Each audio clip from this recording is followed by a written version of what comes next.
Good morning, TikTok. Ayan, fresh na naman ang bakla. Ayan, update ko lang kayo.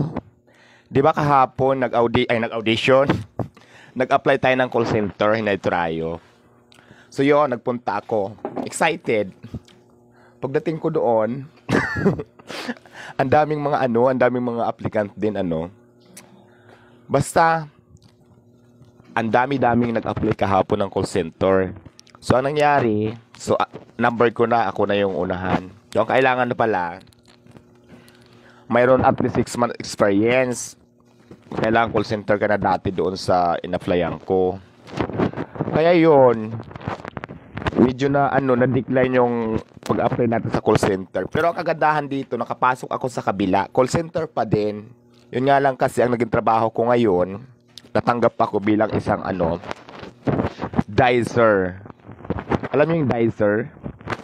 Parang kami na ngayon yung naghahanap na mag-apply ng call center. Yun. Kaya kung gusto niyo mag-apply, non-voice kami. Ang account namin automotive at saka software. Sa kami, basta kung gusto niyo mag-apply, PM niyo lang ako. Yan, i-assist ko kayo. Hiring pa kami. Yun naman pormahan natin ngayon. Medyo formal-formalan blues kasi call center na ako. Kailangan pa mag-sombrero ako. Parang bit ko mag-sombrero ganito.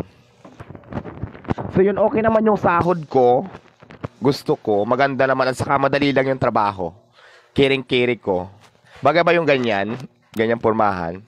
Kaya sa lahat pala ng gusto mag-apply, non-voice. Non-voice po kami. Ayan, i-PM nyo lang ako. Ano ba yun? Anong account nga yun? It's GS yan. It's GS account. Ayan, company. Ayan po yung company natin na pinasukan bilang isang dicer. Hiring po sila ngayon ng call center. Kung gusto niyo mag-apply, i-PM niyo lang po ako para po. Mas maganda pag nasa lang kayo, area lang kayo ng Quezon City, Pasig, or tawag dito. Basta dito lang. Bandang kasi tayo. Brixton yan. Cubao, ganyan. Bridgetown pala. Ayan, kung gusto nyo talaga mag-apply, wala kang trabaho at may knowledge ka naman sa pag-call center mo, at least may 6 month experience ka na. Ayan, tumatanggap po sila. Madali lang, kasi kahapon dami nag-apply, ang dami rin nakapasa. Parang feeling ko mabilis lang. Ako kasi dapat mag-apply ako. Ang problema nga lang, ang hinahanap kasi nila talaga, yung may experience na. Di ba, wala naman ako experience sa mga ganyan.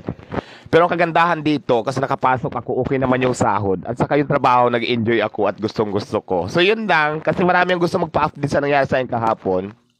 So yun lang, nakapasa na ako. Call center na akis, di ba? Ngayon papasok pa lang ako, nag-ready na ako. Kasi ang pasok pa naman talaga namin is, kailangan 9, nakaalis na kami dito. So mga 10, ando na kami. Magtatrabaho na. So yan, ang forma ngayon ng bayot ay Pamin. Di ba transgender ako tapos ganito yung pormahan ko na ngayon? Kasi Pamina, di ba, medyo formal naman.